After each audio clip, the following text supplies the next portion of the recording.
So coming up on Tuesday night is going to be week number 6 of the 2025 Contender Series season, and I am looking to rebound after getting Greeked on week number 5. It was very unfortunate how that card did end up playing out regards to my picks. I did go 1-4. I was 18-2 before that card, and now we've dropped off to, I believe, like 19-6. So hopefully we can get back on the train, get back into the second half of the season, and get things rolling, because I do think that this is a much better card.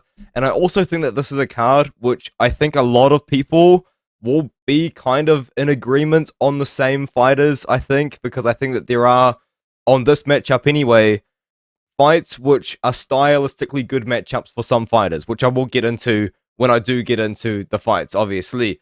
So I think that this is one that I have a little bit more confidence in. I actually have brought a little bit of a good luck charm as well. I don't know if I can show it, but I'm wearing my Cam Ralston hoodie. So hopefully Cam Ralston's hoodie can give us some good luck. And then another thing as well is I have put a challenge out there to the Greek. As you guys know, me and Gianni the Greek, it's probably is a one-sided beef. I don't think he has absolutely any idea whatsoever that I do this. But if Gianni beats me on one more card this year, he's only beaten me on one card, it was last week. If he beats me on one more card this year, I will purchase a custom printed towel with Gianni the Greek's face on it, and I'll use it in the background of my videos. So, yeah, that should be pretty fun, a wee challenge. Another thing as well, just to kind of extend the intro, I'm sorry, this is a long one. I do appreciate all of the kind comments on my UFC Noche video, because, of course, I just didn't really have the energy to do the video at all. I did do the study for the card, obviously, early on in the week, but I had exams, and then unfortunately my dog did pass away the day before I recorded the video, so I just wasn't really in the mood to do it at all, but I still did it anyway. I did consider doing it on my second channel, but, you know, it is what it is. I do appreciate the kind comments. So now let's get into my predictions. So the first fight on the Tapology belt order is Cody Chavancek taking on Raphael Uchegbu, and I will say this is a very interesting clash of styles, because I would consider Cody Chavancek to be a boxer-wrestler, and Raphael Uchegbu does look like he does have some wrestling behind his game, but for the most part he wants to strike from range with his 5'10" frame at 135 pounds. On the odds right now, Chavancek is plus 145 and Uchegbu is minus 170, and I do think that that is relatively reasonably lined. Cody Chavancek was a very interesting prospect for me to break down, because I honestly did expect pretty high things, just kind of based on his Tapology profile. He's 8-0, and I mean, this is a very aura-filled logo, I will say. But I was a little bit disappointed in what I did see, especially his most recent fight against Jordan Howard.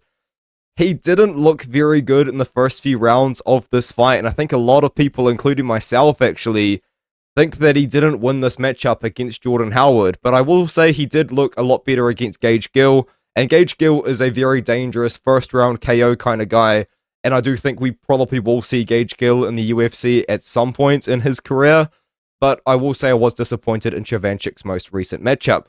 The way that Chavancek fights is, what he does mostly is he will kind of just rush forward and throw boxing combinations. It doesn't really look like he's setting anything up with his hands, and he genuinely just kind of comes forward and he will just throw these boxing combinations up and close. And then from there, he can try and get his takedowns either up against the cage or even in the middle of the octagon as well. I will say he does have pretty good leg kicks, and I will say the cardio was pretty good as well, because he did just fight 5 rounds. And against Gage Gill, in my opinion, it really was the cardio that kind of led to him starting to take over towards the end of the fight, and especially getting the finish in the 5th round, because Gage Gill just didn't have any energy left to defend his takedowns in rounds 4, and especially round 5. Like, Gill just kind of fell over when Chavancek tried to take him down. However, Raphael Uchegbu has also gone 5 rounds before in the form of actually getting some 5th round finishes, which I think also does show that he does have good cardio himself. He's got a 5th round armbar and a 5th round TKO in a recent matchup. However, I will say he hasn't been the most active fighter in the world, but I do think that he has looked pretty good in what I saw, aside from the matchup against Shabenji Ruiz, which was the first time it kind of looked like in his career he took a step up in competition. And in that fight, he made really bad fight IQ decisions, in my opinion, and he also did show that maybe the takedown defense isn't what it really needs to be to really kind of make it at the top level of, bantamweight, make it into the UFC. But I will say since then, the takedown defense has looked a lot better, albeit he didn't really have to deal with people just wrestling him constantly like Ruiz did after this, but it did look like he had made improvements in that sort of game. Uchegbu mostly fights from range. He will mostly fight from throwing crosses, throwing jabs, throwing kicks down the middle, a lot of leg kicks, a lot of body kicks as well. It's kind of how he wants to fight, and it's kind of the opposite style to how Chavancek fights. And the reason why I think this actually could be a good matchup for Uchegbu as well is because it is the style that gave Chavancek trouble in his most recent fight. His opponent here, Jordan Howard, was finding a lot of success with the kicks and just kind of striking from range in general. So I do think that Uchegbu can do the same thing. Now, there is a little bit of a concern, in my opinion, just kind of based on the takedown defense of Uchegbu, because we have seen him taken down by Ruiz, but it does seem like his takedown defense is going to be good enough and it is going to hold up against Chavancek, and I think that we are going to see Uchegbu win a decision in this matchup from range. The next matchup is In-Soo Hwang taking on Paddy PcCorry, and I'm just going to be brutally honest with you guys.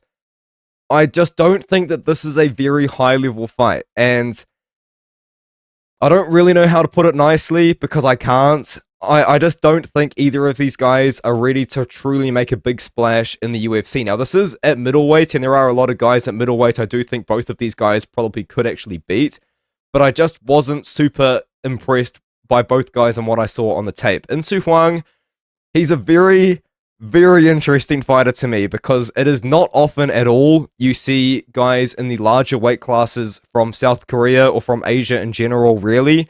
And he seems to be the best chance of getting a guy from welterweight and above into the promotion.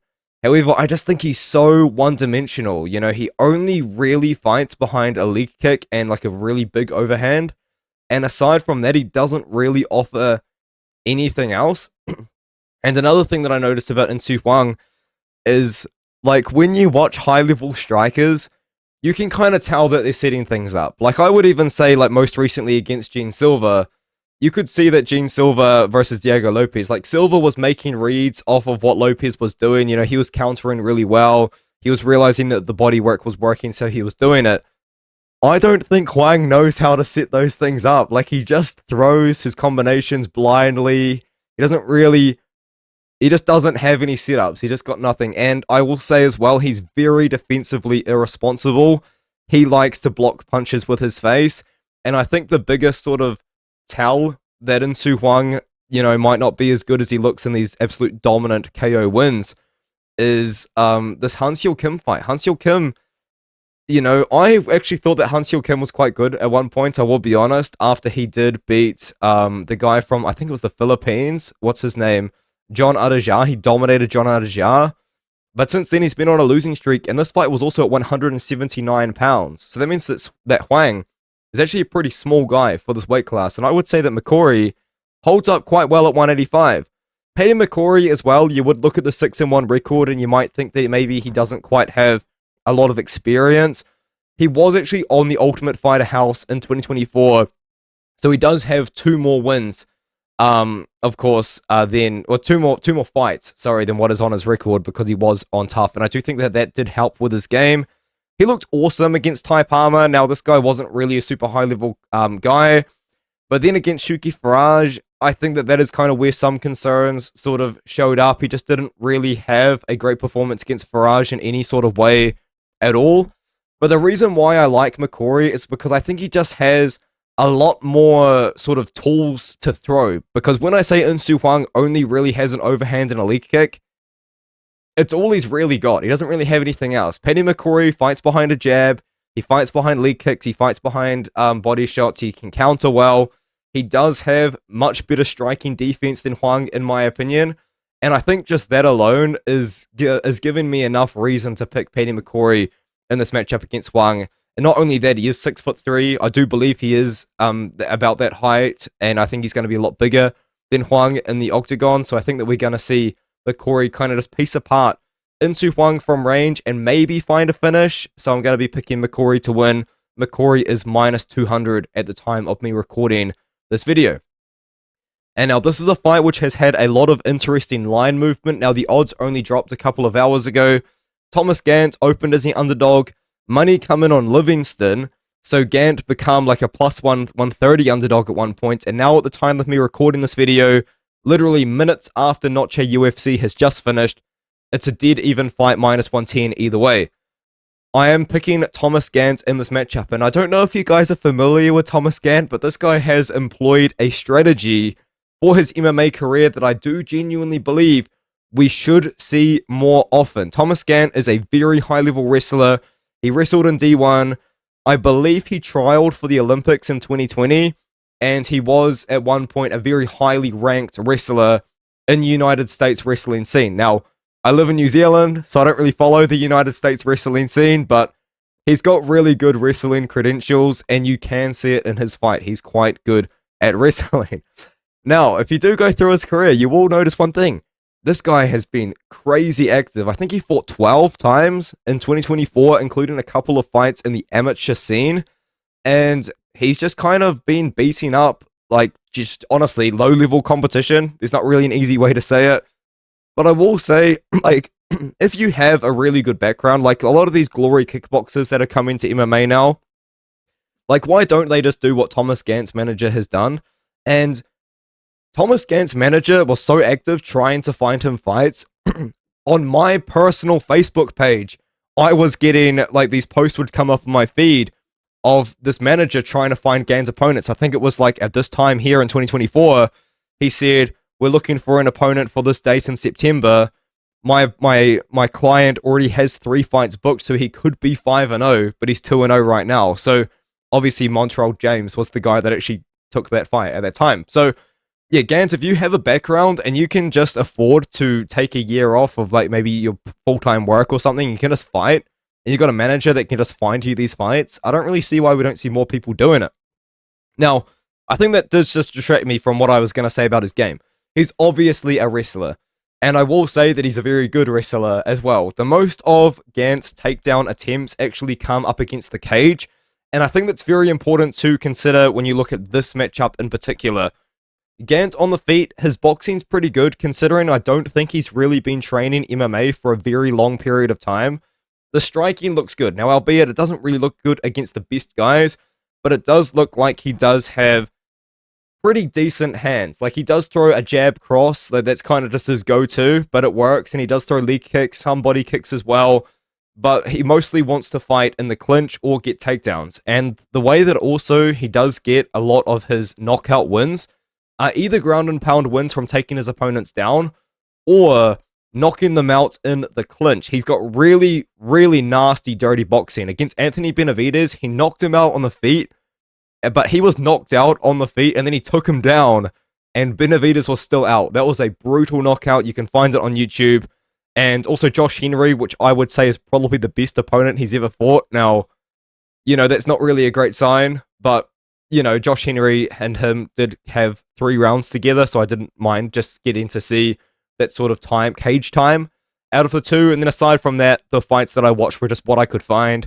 And I did watch a couple amateur bouts as well, that I could find as well. Now, he's taken on a striker. Adam Livingston is a 6'2" striker. He's quite dangerous. However, in my opinion, I just don't know if he's quite ready for this opportunity. He reminds me a lot of Tom Nolan in good ways and bad ways. Like, he does seem like a guy that has the skill set. He has the, I don't really know, like, how I would describe this, but he has the physical tools to be an elite fighter. You know, he's 6'2", he fights from range well, he's got a lot of power in his hands as well.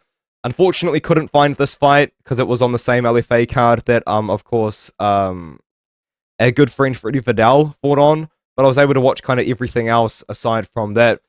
And I was also confused about the doctor stoppage against Hugo Orazan. I'm not too sure why that happened, because I was watching the fights on mute while I was actually at university. But anyways, Livingston, he's got a lot of power in his hands. He can box well from range, and I will say his takedown defense in the middle of the cage is really good. He sprawls well. He can, like, you know, pull the hips back and put the pressure on the opponent's neck and shoulders and push them down well. However, up against the cage, that's where I think Adam Livingston's takedown defense isn't as good. And that is a problem because Thomas Gantt only really shoots his takedowns up against the cage, and he's really good at doing it. The thing about Gantt is, of course, being from an elite wrestling background, he does have really, really good wrestling control. Now, I think that I could also make arguments that the control maybe isn't as good as what you would like it to be because his opponent, Josh Henry, was able to stand up on multiple occasions. But I think that does just come down to maybe just a lack of BJJ or a lack of being able to threaten submissions because Gantt just wants to ground and pound. He doesn't really need to do anything else, to be honest with you. But I think that we are going to see Thomas Gantt go out there, and I think we are going to see him get takedowns up against the cage against Livingston, and I think we are going to see him win this fight in this matchup. And now we have, in my opinion, the hardest fight to predict. Iwo Baraniewski taking on Mahamed Aly. Mahamed Aly has some insane ADCC BJJ credentials. This guy is a BJJ world champion, and he has grappled for a very long time. I think he's got an insane grappling record as well. But guess what, guys? I've never seen him grapple in an MMA fight. I think he shot one takedown at the end of round 1 against Cameron Graham. And aside from that, I've never seen him grapple because there isn't really a lot of footage on this Jared Gooden fight. I've been talking to a few people that might have known, like might have had the footage over the Jared Gooden fight, and they don't have it. However, I was watching Instagram Reels and talking to people that have seen the fight. Apparently, he just beat up Jared Gooden on the feet for 15 minutes. So, we have a guy that's a BJJ world champion that's come over to MMA, and he's not using his BJJ. It's kind of nuts to me, in my opinion. However, I do think that that does give some confidence in believing that he does have some striking ability. However, he's taken on Iwo Baraniewski, and Iwo Baraniewski is a judoka. He does have a judo background. You can kind of see it. Well, you can see it. You can't kind of see it when he fights. Because this guy, he will come forward, he will throw his overhands, and he will get his takedowns. And importantly as well, I think that adds quite a bit of an interesting edge to this matchup, is he's not just some random 5-0 fighter. This guy had 20 amateur fights, in which he had a 17-3 amateur record. So he has had significantly more MMA experience than Mahamed Aly has. And I will say, I was very, very impressed in his most recent matchup against Kamil Statura. He knocked down Kamil Statura early, and it's kind of every time he landed, he hurt Statura. And that kind of just showed me that he does have a very elite level of power. The problem is, we've never seen him go 3 rounds in his professional career so far, and the way that he fights with a very aggressive overhand heavy, overhand into takedown heavy style, I do think that it is going to be kind of hard to tell if he can keep up that pace for 3 rounds, where at least with Mahamed Aly, we've seen him get a 2nd round finish, we've seen him get a 3rd round finish. So, there's a lot of unknowns in this fight. And if Dana White's Contender Series week number 5 taught me anything, unfortunately, you've just got to kind of believe in the unknowns. Now, when I first taped this fight, which I believe was sometime last week, I was very slightly leaning Iwo Baraniewski. Like, I genuinely think that this is a coin flip, just kind of based on the evidence that we have. But the unknown of Mahamed Aly being a BJJ world champion, the fact that we've never seen him even use it, does kind of give me some confidence to believe that if Baraniewski does take him down, Ali's going to be able to kind of get up, or he's going to be able to submit Baraniewski, or he's going to be able to do something. Because on the feet, this is where I actually disagree with quite a few people. I think Baraniewski's the better striker out of the two. I have seen online, and people that I've been talking to, a lot of people like Mahamed Aly's striking. I personally don't. I think he's very flat-footed. He keeps his hands very, very low. I think he's very slow at striking as well. He just hits really hard. But the thing is, Baraniewski is just an all-action guy. He's going to be trying to crowd the space and just kind of come forward like Diego Lopez when Diego Lopez throws his combinations, you know? So I don't really know how to sort of pick this fight with a lot of confidence. I don't think you can. But I will say I did flip from Baraniewski to Mahamed Aly. if I learned anything from week number 5, it's just that you got to believe in the unknowns. And I know that Mahamed Aly's minus 220. I think that line's too wide. Like, I'm so low confidence in this fight. But I think Ali is going to win this matchup. Maybe he wins by submission. As I said, we just never seen him use his BJJ in MMA, which is insane. And now, this is a great fight. I love this fight between Hecher Sosa and Mackson Lee. Hecher Sosa, or Hecher Sosa, I'm probably saying his name incorrectly. Once again, I did do my tape study for this fight at university with my laptop on mute, so I didn't hear the commentators say his name. However, Sosa, this guy was made for Dana White's Contender Series, man. He is all action. He's coming forward. He's throwing overhands. He's throwing bombs. He's throwing combinations. And all in all, he's just kind of like having some fun fights, man. And I will say that the takedown defense does look pretty good as well. Not that he needs to worry about that with Lee, which I'll get to in a moment. Against Gronval tried to take him down a lot. And then kind of after that, it was actually him getting a lot of takedowns against his opponents, because the way that Sosa really fights is when he throws those combinations, he's throwing them with so much power and he's running forward so fast. He ends up just kind of running into his opponents and clinching them up against the cage.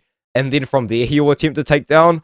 Like, it's just quite an interesting style that actually could potentially work against Mackson Lee, who is a 6'1" bantamweight. Now, when I did my Mackson Lee tape, I honestly have only watched the 2 LFA fights he's been in. But I was thinking to myself, this guy is really tall for bantamweight. How tall is this guy? And then I checked his Tapology profile again, and I saw that he's a 6'1" bantamweight with a 75-inch reach, and I thought, you know what, that probably does check out. I don't know if there's a photo. You can kind of see it. Like, this is the build, man. Like, he's a really tall, yet really thin guy. I genuinely believe that I can make comparisons to Carlos Prates in his game. And he's a really interesting prospect because he fought absolutely nobody. And then out of nowhere, he come back after 4 years, and then he fought for the LFA against Matheus Suarez, who's a really good fighter in his own right, and was the underdog because he never really beaten anyone. And Suarez is good. Suarez has won twice since against like decent comp, and he'd already beaten decent comp. And he just had a dominant display over Suarez, man. Like, it was very, very impressive. In that matchup, Lee showed the takedown defense up against the cage. Importantly, I would say very good takedown defense up against the cage. Relatively poor takedown defense in the middle of the octagon, though, which is interesting, but I don't think he needs to worry about that against Sosa. And just overall, a really sort of interesting striking style, which, as I said, I can draw comparisons to Carlos Prates at bantamweight in his game. He actually dropped Matheus Suarez with a really awkward mix of an uppercut and a hook. Like, it was a strike from a really odd angle, and then he got the submission after he dropped Suarez. But the reason why he could get away with striking from these uppercut weird angles that literally probably no one else can really throw from, maybe like aside from elite strikers at bantamweight like Sean O'Malley, and then guys that are also quite tall, because he's got a 75-inch reach at this weight class. Like, that is ridiculous. And he uses it really well. He fights behind a jab a lot, fights behind a lot of kicks, a lot of leg kicks, and just for the most part, he kind of looks like he's got good power. He doesn't look like he gets too over-aggressive as well. Considering he was a guy that was just smoking everyone on the regional scene, he showed good composure. He showed good just levels of patience. Like, I was actually quite impressed by the performances, the 2 performances that he had in the LFA. And I do think that against Hecher Sosa, he's a bad matchup for Sosa, because Sosa is a guy that's going to want to close the distance. And Mackson Lee's fought guys that have tried to close the distance against him in Zacaron and Suarez. He's been able to avoid the big shots, and he's been able to land his own shots from range as well. So I am going to pick Mackson Lee to win this matchup. I think eventually Sosa is going to like probably gas out from just throwing 125% power, and Lee's going to get a finish in the second or the third round. Lee is actually minus 170 right now. Hecher Sosa is plus 145. Let me know what you think in the comments below, and I'll see you guys in the next one.